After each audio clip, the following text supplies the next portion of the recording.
the second pillar of Islam is salah. And normally people translate salah into prayer. I personally don't think prayer is the appropriate translation of the Arabic word salah. To pray means to beseech, to ask for help.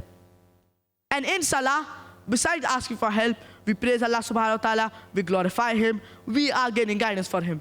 So I prefer calling salah as sort of programming towards righteousness. For example, if the Imam, after Surah Fatiha, he reads Surah Ma'idah, chapter number 5, verse number 90. Ya ayyuhalladhina amanu, O you believe, innamal khamru wal maisiru, most certainly intoxicants and gambling, wal ansab wal azlamu, dedication of stones, divination of arrows, rijsum min amal shaitan, are an abomination from Satan's handiwork.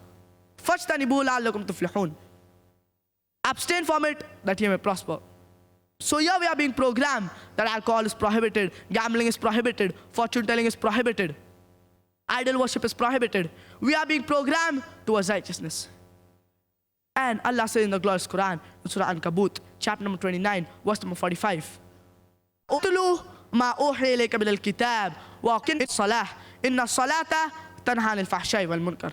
Recite from the book what is revealed to thee and establish prayer. Indeed, prayer restrains from shameful and unjust deeds. So prayer restrains us from shameful and unjust deeds. Therefore, I prefer calling salah as sort of programming towards righteousness, or in layman's terminology, brainwashing. But when you hear the adhan, and if anyone asks you that where are you going, and if you tell them that I am going for brainwashing, it sounds a bit odd. Therefore, I do not have any objection if anyone uses prayer for the Arabic word salah while speaking to non-Muslims, like I'm doing today. But I would like to remind them that it is not the appropriate translation. We Muslims, we have to offer salah minimum 5 times a day.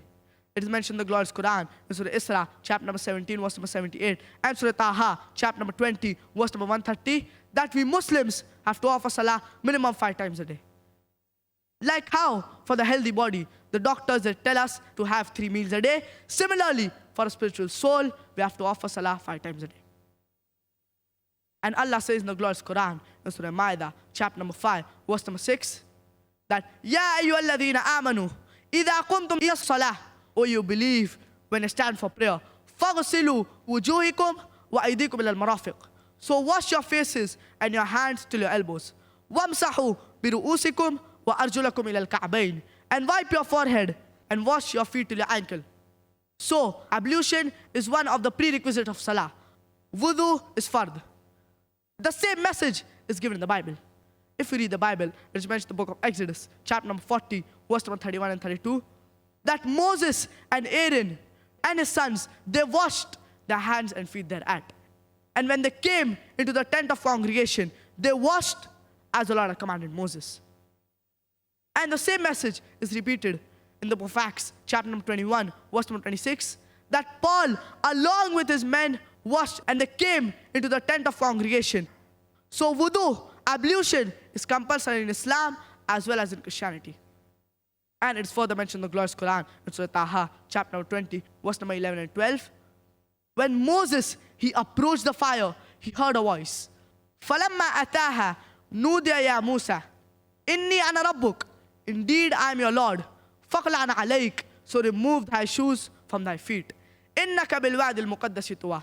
For you are in the sacred valley of Tuwa. And the same message is mentioned in the Bible. If you read the Bible, it is mentioned in the book of Exodus, chapter number 3, verse number 5, that draw not knee hither. Remove thy shoes from thy feet.